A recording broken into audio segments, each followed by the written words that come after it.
እንግዲህ ልማታዊ ሴፍቲኔት ፕሮግራም በክልላችን መተግበር የጀመረው ከ1997 ዓመተ ምህረት ጀምሮ ነው ማለት ነው። ስለዚህ በእነዚህ አመታት ውስጥ 5 ምዕራፎችን አጠናቋል ማለት ነው። ፕሮግራም 1፣ ፕሮግራም 2፣ ፕሮግራም 3፣ ፕሮግራም 4፣ ፕሮግራም 5 አሁን ታህሳስ 30 የተጠናቀቀው ማለት ነው። ስለዚህ በዚህ ጊዜ ይሄ ፕሮግራም እንግዲህ በጣም በዝቅተኛ ኑሮ ደረጃ ውስጥ የሚገኙ የህብረተሰብ ክፍሎችን ነው ተጠቃሚ ያደረገ ያለው። እነዚህን የማህበረሰብ ክፍሎች በማህበረሰቡ መሃል ሲኖሩ ተለይተው ምን ያህል ነው ያላቸው ሁኔታ ተብሎ ምልመላ ተደርጎ ተለይተው የፕሮግራሙ ተጠቃሚ እንዲሆኑ የተደረገበት ሁኔታ ነው እየተካሄደ የመጣው። ሌላው የማህበረሰብ ስራ የምንለው በጣም ትልቁን ፓርት የሚይዘው በዚህ ፕሮግራም ውስጥ የማህበረሰብ እሴት ግንባታ እንለዋለን። ፐብሊክ ወርክ ብለን የምንወስደው ስራ የሚሰራበት ነው። በዚህ ውስጥ የተፈጥሮ ሀብት ስራ ይሰራል። የተጋጋጡ መሬቶችን የማዳን ከልሎ የማዳን የተለያዩ ችግኞችን በማፍላት የችግኝ ተከላ ስራው ላይ የራሱን አስተዋጽኦ በማበርከት የመሰረተ ልማት ስራዎችን በመስራት ከገጠር ወደ ገጠር የመንገድ ትስስሮችን በመስራት ትምህርት ቤቶችን በመስራት በተለይም የዳስ ትምህርት ቤት የነበሩ አካባቢዎች ላይ ትምህርት ቤቶችን ፕሮግራሙ በሚተገበረባቸው አካባቢዎች ትምህርት ቤቶችን በመገንባት ጤና ኬላዎችን በመገንባት እንዲሁም ንጹህ የመጠጥ ውሃ በመገንባት ፕሮግራሙ በተለያዩ ዘርፎች ይሄ በማህበረሰብ ስራ የሚሰሩ በርካታ ስራዎችን በመስራት አገልግሎት ይሰጣል ማለት ነው። በተለይም 2017 እና አሁን 2018 የሰራናቸው ደግሞ በጣም በተለየ መንገድ ኤፍቲሲ ግንባታዎች እንዲሁም ደግሞ ስሞል ስኬል ኢሪጌሽን የምንለው ይሄ አሁን ያለንበትን አካባቢ እንደምታየው አረንጓዴ የሆነው ዝም ብሎ አይደለም። ይሄ ካናል በመገንባቱ ነው። ስለዚህ የካፒታል በጀት አለው። የካፒታል በጀቱ የካፒታል ፕሮጀክቶች ግንባታ በመሰራታቸው ስሞል ኢሪጌሽኖች በመገንባታቸው እዚህ አካባቢ ያለው የሴፍቲኔት ተጠቃሚም ያልሆነው ማህበረሰብ ካናሉ በተዘረጋበት አካባቢ ሁሉ ለመስኖ ውሃ ባለበት አካባቢ ሁሉ ይሄን የመሰለ ልማት ማልማት የሚቻልበትና ስራ የተሰራበት ነው። ስለዚህ ይሄኛው ነው ማለት ነው። ሌላው በሰፊው የምንሰራበት ይሄ ነው ማለት ነው። እንግዲህ ካናሉንም ገንብተን የውሃ ማሰባሰብ ስራውንም ሰርተን ማህበረሰቡን በጉልበትም በሌላ መንገድ ልማት እንዲሰራ አድርገን የመጨረሻ አንድ ትልቅ ደግሞ ምናሳካበት ግብ እናሳካዋለን። ላይቭሊሁድ ማለት የኑሮ መሰረታቸውን ማሻሻል ተጠቃሚዎቹ ሁሉ ጊዜ ከእጅ ወደ አፍ በሆነ ኑሮ እንዳይኖሩ በዘላቂነት ኑሯቸውን መለወጥ እንዲችሉ በማድረግ ሰፊ ስራ ይሰራል ማለት ነው። ይሄ ደግሞ አንዱ የብድር አገልግሎት እንዲያገኙ በማድረግ ነው አንዱ የሚሰራው ብድር ወስደው እንዲያለሙ እንዲሰሩ በማድረግ። ሁለተኛው ብድር መውሰድ የማይችሉ ተጠቃሚዎችን ደግሞ የአንድ ጊዜ ነፃ ክፍያ ወይም ግራንት የሚባል ክፍያ አለ። ፌደራል መንግስት ባደረገው ትልቅ ድጋፍ የግራንት ተጠቃሚዎች በሰፊው እንዲያገኙ በማድረግ በተለይ በ2017 ዓ.ም ወደ 115 ሰው ወይም ሃውስ ሆልድ ማለት ነው እነዚህ የህብረተሰብ ክፍሎች ግራንት በማግኘታቸው እንደ ክልል ነው ማዋራህ በጣም ሰፊ የሆነ አሁን ስናየው የነበረው በእንስሳት ማርባት እንስሳት ማድለብ በእርሻ ያላቸው እንደዚህ የእርሻ ስራዎችን በመስራት እርሻ የሌላቸው ደግሞ ኦን ፋርም እርሻ ነው። ኦፍ ፋርም የምንለው ደግሞ ሱቆችን፣ ሬስቶራንቶችን እና ሌሎችን ስራዎች የንግድ ስራዎችን በመስራት ጥሪት እንዲቆጥቡ ማድረግ በሰፊው ባለሙያው ርብርብ አድርጎ ተሰርቶ ሀብት የመፍጠር ስራ ላይ የምንሰራበት ነው ማለት ነው። ለዚህም ትልቅ ማሳያ የሆነው እንደዚህ አይነት ሀብት መፍጠር የጀመሩትን ሰዎች ከፕሮግራሙ ማስመረቅ ነው የመጨረሻው ነገር ማለት ነው። ስለዚህ ልማታዊ ፕሮግራሙ ወይም ሴፍቲኔት ፕሮግራም ሰዎችን ተረጂ ብቻ አድርጎ ቁጭ ማድረግ አይደለም የሚሰራው። ከችግር ያነሳል፣ ይይዛል፣ ሰዎችን የዕለት ቀለብ እየሰጠ ድጋፍ እያደረገ ይመጣል። የብድር አገልግሎት እንዲያገኙ ይደረጋል። አካባቢን ያለማል። ከዛ ባለፈ ሀብትና ጥሪት እንዲፈጥሩ ካደረገ በኋላ እንዲመረቁ ያደርጋል ማለት ነው። ፕሮግራሙ ወደ ወረዳችን የመጣው በ1997 ዓመተ ምህረት ጀምሮ ነው። ዛሬ ላይ ወደ 20 ዓመት አካባቢ ሆኖታል። ፕሮግራሙ ሲጀምር ወደ 41700 ተጠቃሚዎች ነበሩት። ዛሬ ላይ ግን እጃችን ላይ ያለው 16331 የቤተሰብ አባላቶች ናቸው። ይሄም እንግዲህ በየዕለቱ በየዓመተ ምህረቱ ከፕሮግራሙ የውጤታማነት ጋር ተያይዞ የተመራቂ ሰዎችን ራሳቸውን አፕግሬድ እያደረጉ ወደ ራሳቸው ምርትና ምርታማነታቸውን አሳድገው ራሳቸውን የቻሉበት ሁኔታ ነው ያለው። ፕሮግራሙ ላይ እንግዲህ በአጠቃላይ የምግብ ክፍተትን ከመዝጋትም ባሻገር ተፈጥሮ ሀብት ላይ በርካታ ስራዎችን ይሰራል። ላይቭሊሁድ ላይ በርካታ ስራዎችን ይሰራል። ከሴቶች ህጻናት ጋር ተያይዞ በርካታ ስራዎችን ይሰራል። ከአጠቃላይ የድሃ የሚባሉ ወይም ደግሞ ስር የሰደደ የምግብ እጦት ያለባቸውን አርሶ አደር ክፍሎች ላይ በልተው አድረው ትምህርታቸው፣ ጤናቸው እንዲሻሻል ከማድረግ አኳያ በርካታ ስራዎችን እየሰራ እንገኛለን። በእኛ በኩል እንግዲህ በተለይ ዛሬ ላይ የምንገኘው ከዚህ ከኤዶ መድኔ ቀበሌ የመስኖ ክላስተር በልማታዊ ሴፍቲኔት ፕሮግራም ካፒታል በጀት ላይ የተሰራ እና በላይቭሊሁድ ላይ ተጠቃሚ የሆኑትን አርሶ አደሮችን ጉብኝት ለማድረግ ነው የመጣ ነው። በዚህም በዚህ አመት ከአጠቃላይ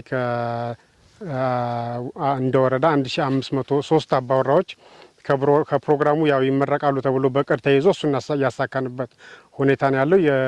ከዛ ውስጥም አንዱ የኤዶ መድኔ ቀበሌ ነው ማለት ነው። ምንም የለኝም ነበረ፣ እንዲሁ ነበር የምኖረው፣ እየሸቀልኩ ነበር የምኖረው።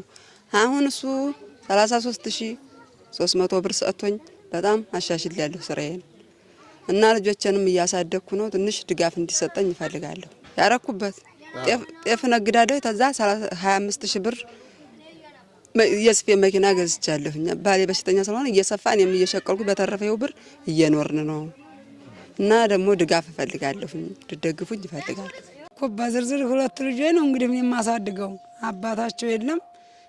ከሴፍቲኔት በፊት የሰው ጥበቃ ማሾ ምናምን እየጠበቁ ሽንኩርት ነበር የምኖረው ማለት ነው እያስተማርኳቸውም።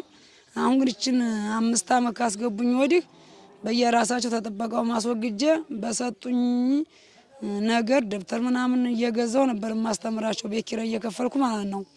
እዛ 33300 ብር ተሰጡ ደግሞ ሙሉ ዕቃ ሸቀጥ አነሳሁኝና ያንን ሸቀጥ ገበያ ላይ እየዘረጋሁኝ አሁን ስተጨራሹም ያው ተሻሽሌ ነው የምኖረው በ33000 ብር። ትርፉን ለብዙ ነገር ለትምህርት ለየቦርሳ ለየምናምን ለየቤት ኪራይ ያደረኩኝ ዋናው ያው እንዳለ ነው። አቡበክርም አይቶታል። እየሰራሁበት ነው። ብዙ ነገር አስፋፍቼ ነው መስራት ሸቀጣ ሸቀጥ ነው መስራት ያስኩት። ያው እየሰራሁበት ነው ማለት ነው። ያው ከ5 አመት በፊት እስተኔም ጭምር ጥበቃ ነበር የምንጠብቀው ጎረሻ ላይ ያስዋደር ምናምን በወር 1000 ብር እንደዛ የማሾ የሽንኩርት ነበረ። ተሁሉም ተወግጄ ልጆች ቦርሳ እስከ 2000 ብር ገዝቼ ነው ዘንድሮ ያስተማርኩ። አልሐምዱሊላህ እስከ ቦርሳ እስከ ምናምን 2000 ብር ነው የገዛሁላቸው። እንደዛ ነው። እኔ መቼም አልሐምዱሊላህ ለውጥ አግኝቼበታለሁ። ማን እየሰራሁ ነው። እንደገና ደግሞ ቁጠባም በወር 200 እየቆጠብኩ ነው። ቁጠባም ጀምሬያለሁ ጠዴ ባንክ ላይ እና እንደዛ ነው። አልሐምዱሊላህ ነው የምለው። ደህና እየሰራሁበት ነው መቼም። አረ ተወርቶ ያበቃም። ይሄ ግልጥ ተመናገር ስለሆነ ተወርቶ ያበቃም። 33300 ሰጠኝ። በጨመራ አረኩና የልብስ ስፌት መኪና ገዛሁ። ያንን በገዛሁ ሰዓት ጨማሪ ደግሞ ትንሽ ሸቀጦች ጀምሬያለሁ። አሁን በዛ ያናገርኩኝ እኩል የሆነበት ሰዓት አለ። አሁንም ተመኪናው ጋር ማለት ነው ተገዛው ጋር ትርፉ ለውጥ አሳይቶኛል ማለት ነው። አንድም ወይ መሬት የለኝም እኔ መተዳደረው በሱ ብቻ ነው። ሌላ ነገር ማለት ነው በሱ ሰራለሁ። ትርፍ ባገኘው ሰዓት ተጎን ሸቀጥ እየገዛን ነው። ባለፈውም ተቀርጨ ሄዷል። እቤት ያለውን እቃ ሁሉ አይተዋል የተገዛው ማለት ነው። ትንሽ ጨመር ቢደረግልኝ ደግሞ አሁን ለውጥ ውስጥ ገባለሁ ማለት ነው በብድር። የልማታዊ ሴፍቲኔት ፕሮግራም ያረገልኝ ድጋፍ በፊት ያው በሸቅል ላይና በወዛደር ላይ ነበር ህይወቴ ያለው። 2 ልጆች ነው ማስተዳድረው። ያችን ሰርቼ በዋልኳት ሳንቲም ዳቦም ሆነ ሩዝም መኮረኒም ሆነ ገዝቼ ያን እየበላን ስንኖር ከርመናል። እርሻ መሬትም የለኝ ልማትም ማልማት አልችልም። ሳንቲም የለኝም ከሆድ አልፎ ማለት ነው። አሁን ያን ከሰጡኝ ወዲህ ዘሩንም ማዳበሪያውንም መድኃኒቱንም ነዳጁንም ገዝቼ በሞተር ኪራይ መሬት ተኮናትሬ 1 ዙር ሽንኩርት አስረክቤ 2ኛ ዙር ደግሞ አሁን እየጠበቅኩ ነው። ጾም ውስጥ የሚነቀላልኝ እና ከሱ ያገኘሁት ውጤት በጣም ይው ቀጣይም እንደዚሁ በዚህ ላይ ራሴን ችሌ የምሰራበትን ብቁ ሆኜ አግኝቼዋለሁ። ውጤታማ አድርጎኛል። እሱማ ከኬሻ ፍራሽም ወደ ካንጋሩ የተሻለ ወጥቻለሁ። ስፖንጅ ፍራሽም ቤት ያስገብቻለሁ። ኬሻ ፍራሽ ዱበራ ነበር እንግዲህ የማቀው እዛም ላይ ተኝቻለሁ። አልሐምዱሊላህ። አሁንም ልጅ ደግሞ የደረሰ ተማሪ ልጅ የለኝም። በቤትም ደግሞ አልቆብኛል። ስላበድሩ ብዬ መንደርም ለዘመድም እምጠይቀውም የለኝ ነበር ሄጄም አላቅም። አሁን በቤት አልሐምዱሊላህ የቤት ችግር ይሄ ጎሏል። የዝህምና አስቤዛ ተጠይቄ አላቅም። ሙሉ አንዴ ሳስረክብ ሙሉ አስቤዛ አንዴ አሟላላታለሁ። አሁን በርበሬውንም ከጎና አመርቼላታለሁ። ቀጣይ ከአመትም የሚያልፍ ነው በርበሬው ለቤት ያመረኩት። እንደገና በዚህ ላይ ወደ ሸንኮራም መሬት የኩል ይዤ እየቆፈርኩ ነው አሁን ያለሁት እና በጣም ተሻሽል ያለው በፊት ለሆዴ እያልኩኝ ሸቅል ሰዓት ይሄንኛውን ስራ በእንዴት አድርጌ መስራት አልችልም እና በጣም ለውጥ አሳይቶኛል። አልሐምዱሊላህ በጣም ነው የማመሰግነው። አሁን በ20 ዓመት ቆይታ ውስጥ በርካታ ስራዎች ተሰርተዋል። ከማህበራዊ ደህንነቶች ጋር ተያይዞ በተለይ ከትምህርት ቤት ጋር ተያይዞ ጤና ጋር ተያይዞ በርካታ የተሰሩበት አካባቢዎች አሉ። አሁን ላይ ያለነው ግን ኤዶ መድኔ አካባቢ ላይ ነው። ኤዶ መድኔን በጣም ለየት የሚያደርገው በመስኖ ክላስተር እና በካናል የማስፋፋት ስራና የመስኖ ግንባታ በተመለከተ ነው። እንደምናየው በርካታ ወደዛ የሚዘልቅ እና በዚህም ደግሞ የሚሄድ የመስኖ ካናሎች የተሰሩበት ያለበት ቦታ ላይ ነው ያለነው። ይህን ስናደርግ እንግዲህ ከዚህ አሁን ይህን አካባቢ ኦልሞስት ግራጁዌት እያደረገ አካባቢውን ራሱ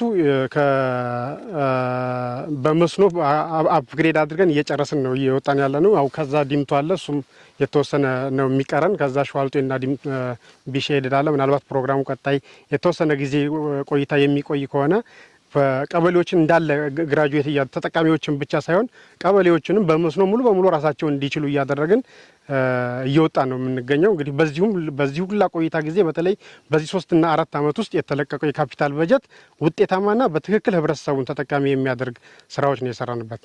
ስለዚህ ከተረጅነት መውጣት አሁን ይዘን እየሰራ ነው ያለው ትልቁ ዓላማ ከድህነት መውጣት፣ ከችግር መውጣት፣ ከተረጅነት መውጣት፣ በራስ አቅም ያለን ውሃንና መሬትን ጉልበትን ተጠቅሞ አምርቶ ከተረጅነት መውጣት በትልቁ አገራችን እየሰራች ነው። እንደ ክልልም በጣም በሰፊው እየሰራን ነው። እንደ ዞን እንደ ወረዳም ደግሞ ሁሉም በየድርሻው እየሰሩ ነው የሚገኘውና ስለዚህ ከተረጅነት ለመውጣት አንዱ ትልቁ መንገድ ይሄ ነው። ልማትን አልምቶ ሰርቶ ዘርቶ አምርቶ ራስን መቻልና ኦልሞስት የልማታዊ ሴፍቲኔት ፕሮግራም ተጠቃሚዎችን የማሸጋገር ስራ ተጀምሯል። በቀጣይም የቀሩትን ተጠቃሚዎች እንደዚህ ራሳቸውን እንዲችሉ ጥሪት እንዲይዙ በማድረግ እንዲያለሙ እንዲሰሩ በማድረግ እያስመረቅን የምንሄድበት እድል ይኖራል ማለት ነው። በአጠቃላይ ፕሮግራሙ ያበረከተው አስተዋጽኦና ውጤት አሁን የምታየው ነው ማለት ነው። ይሄ ካናል እዚህ በመሰራቱ ተግተው በመስራታቸው በአመት አንዴ ይመረት የነበረው ምርት አሁን በአመት ወደ 3 ተቀይሯል ማለት ነው። ካናል አለ፣ ውሃ አለ። ይሄው ሰው እንደምታየው ይሄን የበጋ ስንዴ ይሄን የመሰለ የስንዴ ነዶ ይሄን የመሰለ የስንዴ ምርት ከዚህ በፊት እንደ አይነት ስሞል ስኬል ማነው ካናሎች ባይኖሩ ማህበረሰቡ አልለመደውም ነበር። በብዙ ስራ በብዙ ልፋት እዚህ ያሉ ባለሙያዎችም አመራሮችም በመስራት በጋራ በመሆን ይሄን የመሰለ አሁን የምታየውን ለማየት የሚያጓጓ ማልማት የተቻለበት ሁኔታ ነው ያለውና ሁላችንም ከተረጅነት መውጣት ስራ ላይ ርብርብ በማድረግ የምግብ ሉዓላዊነታችንን ማረጋገጥና መስራት ከቻልን ተረጅነትን በቅርቡና እንላቀቀዋለን ብዬ አስባለሁ።